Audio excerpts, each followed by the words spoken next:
Assalamualaikum warahmatullahi wabarakatuh. Good morning, distinguished scholars, respected colleagues, and honored participants. Let me introduce myself. I am Muhammad Fajar Hidayat from Palangka Raya University. I will present our study, Fiscal Stress and Digital Governance in Strengthening Regional Economic Resilience. Okay, allow me to begin with a simple image. Imagine a region in 2020. Its revenues decline sharply, and then its expenditure surges, and the fiscal pressure intensifies. Then, 2 years later, global commodity prices rise dramatically, revenues increase, growth returns, and the budget looks stable again. At first glance, the region appears to have recovered. But here is the critical question. Has it truly become more resilient? Or is it merely riding a temporary commodity wave? Is it within this subtle yet crucial distinction between recovery and resilience that our study is located? As this title appears, I invite you to consider one central question. What truly makes a region resilient? Is it the size of its revenue? Is it the magnitude of intergovernmental transfers? Or is it the quality of its governance? The study examines how fiscal structure and institutional quality interact in shaping regional economic resilience.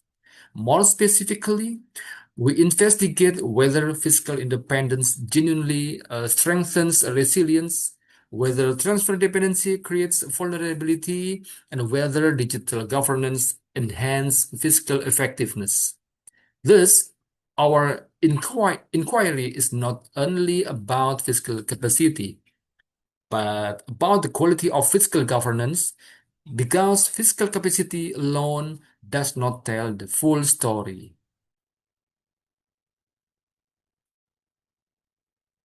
To understand the problem, we must first revisit the logic of fiscal decentralization. Theoretically, decentralization promises efficiency, accountability, and responsiveness. By granting subnational governments fiscal authority, local development should improve. However, reality often differs from theory. In Indonesia, expenditure authority has expanded significantly, yet local revenue capacity remains structurally constrained. Then came the pandemic, a profound fiscal stress test. Local revenues contracted sharply, while expenditure obligation surged. If we were to visualize the period from 2019 to 2024, we would likely see three distinct phases.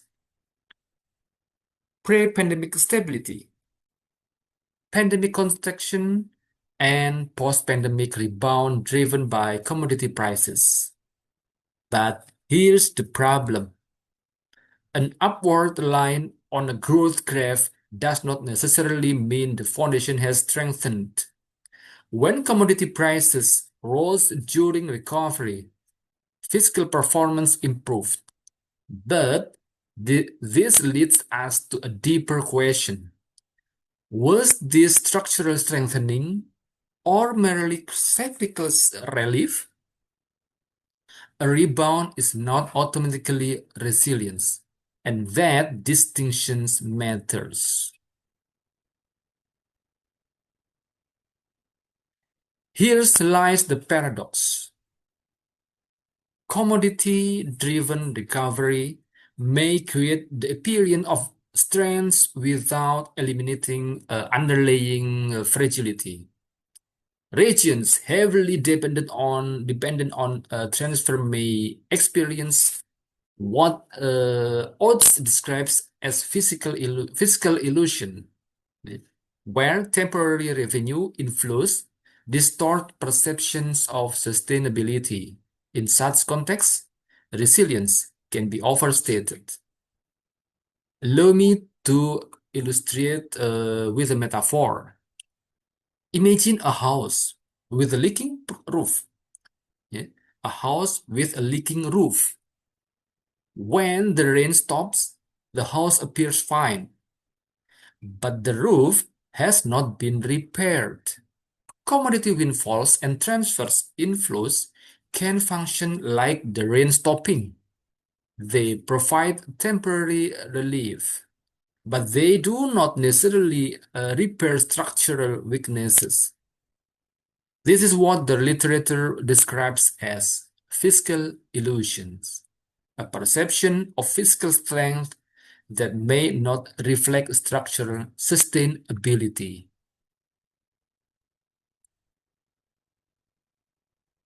Why this study matters? Most empirical studies focus on national level outcomes. However, resilience is built or weakened at the subnational level. Districts and municipalities are the front line of crisis response. If their fiscal structures are fragile, external shocks will have amplified the consequences. Therefore, examining subnational fiscal structure is not merely technical, it is essential. Against this backdrop, our study pursues three interconnected objectives. First, to analyze how fiscal stress relates to regional economic resilience across the full economic cycle from pre-pandemic conditions to post-pandemic recovery.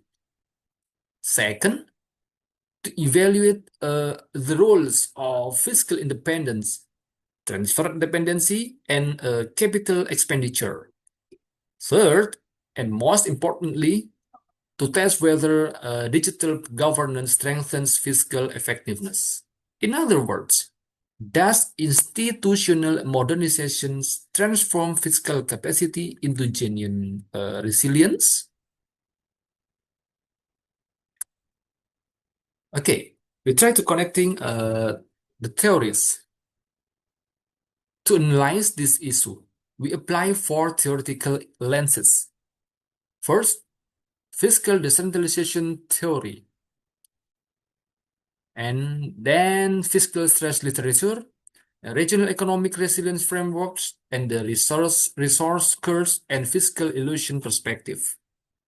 Using only one lens gives us a partial image, but combining them allows us to see the structural dynamics beneath surface level recovery. Our framework integrates four major strands of literature. Fiscal decentralization theory suggests that revenue autonomy enhances local flexibility. Fiscal stress theory highlights structural mismatch between revenue authority and expenditure obligations.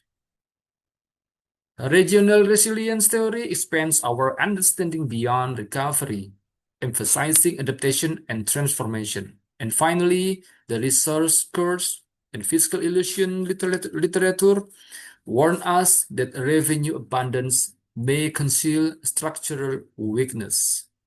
Together, these perspectives suggest that resilience is not a function of revenue volume alone, but of fiscal structure and institutional strength. From this integrated framework, we derive four hypotheses. If fiscal independence increases flexibility, then it should enhance resilience. If transfer dependency weakens revenue autonomy, then it should increase vulnerability. If capital expenditure supports productivity, it should contribute positively. But all of this may depend on one critical factor. Does governance capacity transform fiscal resources into effective outcomes? What about the methodology? Our study uses panel data from 14 districts and municipalities in central Kalimantan between 2019 and 2024. A fixed effect model is used to control for unobserved regional heterogeneity. Why fixed effects? Imagine a regional map, resource-rich areas, urban centers, remote districts, each with unique characteristics. To isolate structural effects, we employ a fixed effects model.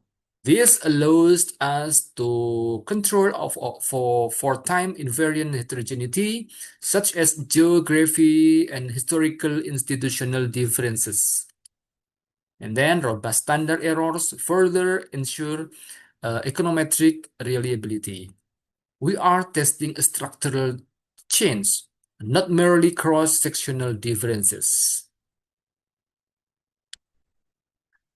These are variables and measurement and the models we use in our study. For the dependent variable, there is regional economic resilience. Yeah.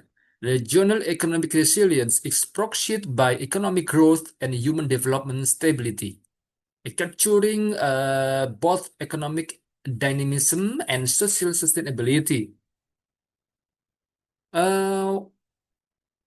For independent variables, we have four variables. First, fiscal independence, yeah, measures revenue autonomy. Transfer dependency captures structural reliance on central transfers. Capital expenditure reflects a long-term investment effort. Digital governance is measured through the SPBE index. SPBE means Sistem Pemerintahan Berbasis Elektronik. It indicates institutional modernization. Together, these variables allow us to operationalize both fiscal capacity and institutional quality.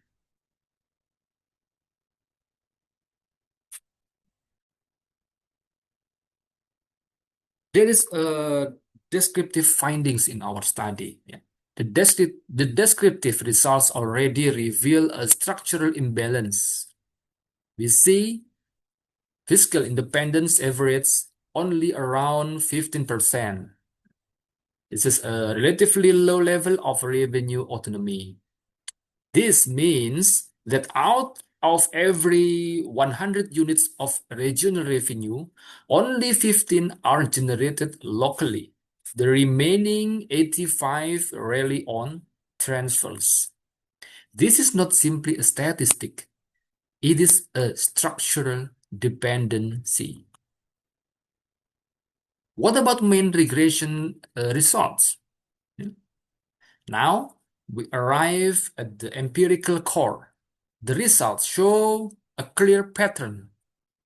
Fiscal independence significantly strengthens regional resilience. Transfer dependency significantly weakens it, and the magnitude is substantial. Capital expenditure contributes positively, but modestly, suggesting limits in spending effectiveness. Digital governance independently shows a positive contribution. The model explains approximately 82% of the variation, indicating strong explanatory power. This is not a random correlation. It reflects structural relationship.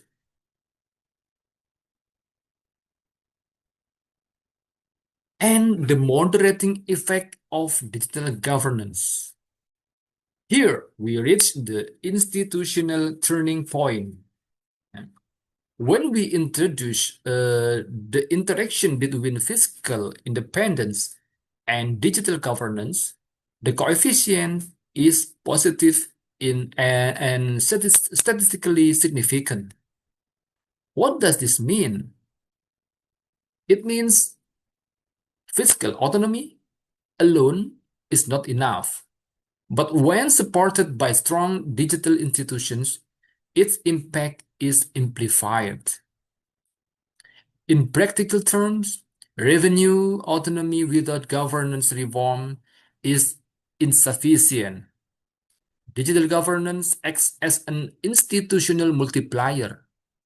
It enhances transparency, it improves budget management, and it strengthens accountability. And in doing so, it transforms fiscal capacity into resilience.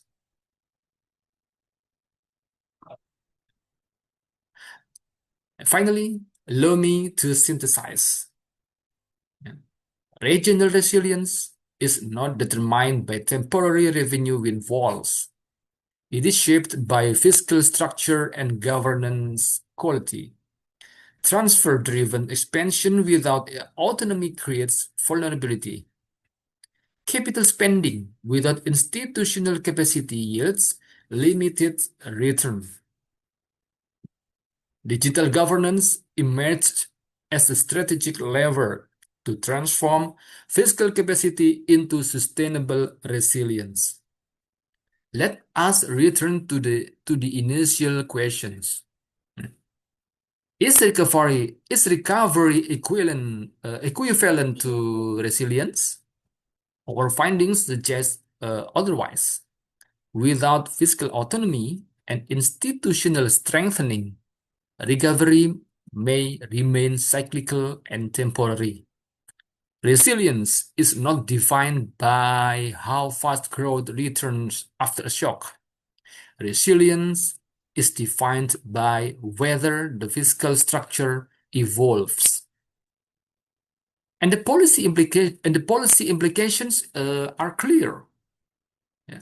Regions must expand on-source revenue, reduce excessive transfer dependency, improve the quality of capital expenditure, not merely the volume, and then accelerate digital governance reforms.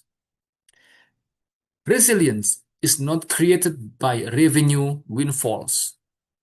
It is built through institutional design. Distinguished colleagues, economic storms will return.